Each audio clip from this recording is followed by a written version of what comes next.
तो जलवायु को प्रभावित करने वाले कारकों में जो सबसे पहला महत्वपूर्ण कारक है वो है भूमध्य रेखा से दूरी। यह हमारी पृथ्वी है और यह हमारा सूर्य है।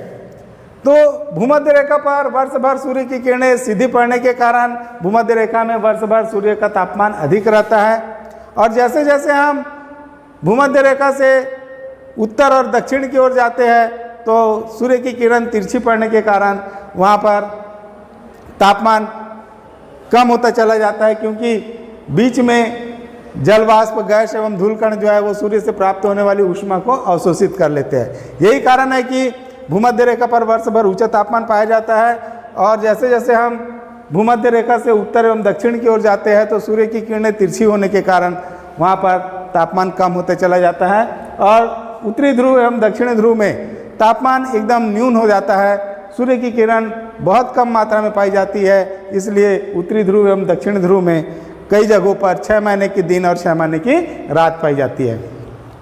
दूसरा है जलवायु को प्रभावित करने वाले कारकों में समुद्र तल से ऊंचाई।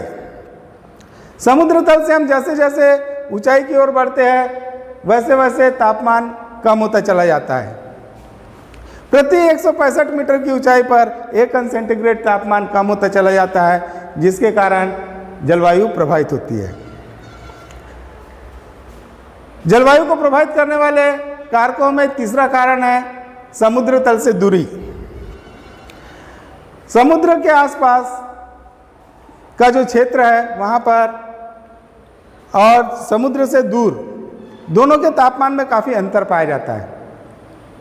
समुद्र के आसपास समकारी प्रभाव पाया जाता है, क्योंकि जल देर से गर्म होता है और देर तक गर्म रहता है, जबकि समुद्र तल से दूर जाने पर स्थल भाग में स्थल जल्दी गर्म हो जाता है और जल्दी ठंडा हो जाता है, इसलिए ताप में अंतर आ जाता है। चौथा, जलवायु को प्रभावित करने वाले कारकों में जल एवं स्थल का स्वभाव। जल देर से गर्म होता है और देर से ठंडा होता है, जबकि स्थल भाग जल्दी गर्म हो जाता है और जल्दी ठंडा हो जाता है, इसलिए दोनों के तापमान में अंतर पाया जाता है और जलवायु प्रभावित होती है। उसके बाद हम देखते हैं पांचवा, भूमि का ढाल। तो सूरज की किरण पर्वतों के पूर्वी भाग में सीधी पड़ती है और विपरीत भाग में इसकी किरणें जो है वो तिरछी पड़ने के कारण यहाँ पर तापमान कम पाया जाता है और यहाँ पर तापमान अधिक पाया जाता है। छठवा, धरातलीय गुण। धरातलीय गुण भी जो है वो जलवायु को प्रभावित करता है। जिस प्रकार से मरुस्थलीय भागों में रेत जो है जल्दी गर्म होगा और जल्दी ऊष्मा का उत्सर्जन करता है, तो इस प्रकार अपन देखते हैं कि धरातलीय गुण जलवायु को किस प्रकार प्रभावित करता है। तो स्थल भाग में, मरुस्थल भूमि में रेत ऊष्मा को जल्दी ग्रहण करता है और शीघ्र ही उसका उत्सर्जन कर देता है, इसलिए वहाँ पर ताप का अंतर बहुत अधिक मात्रा में पाया जाता है। जलवायु को प्रभावित करने वाले कारकों में सातवां कारक है प्रचलित पवन। प्रचलित पवन भी जो है वो जलवायु को प्रभावित करती है। स्थल से जल की ओर चलने वाली ये पवन और जल से स्थल की ओर चलने वाली पवन, ये दोनों जो है तापमान को प्रभावित करते हैं।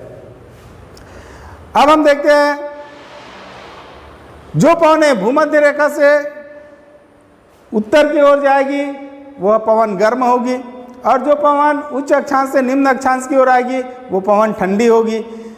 गर्म पवन तापमान को बढ़ा देती है और ठंडी पवन तापमान को घटा देती है।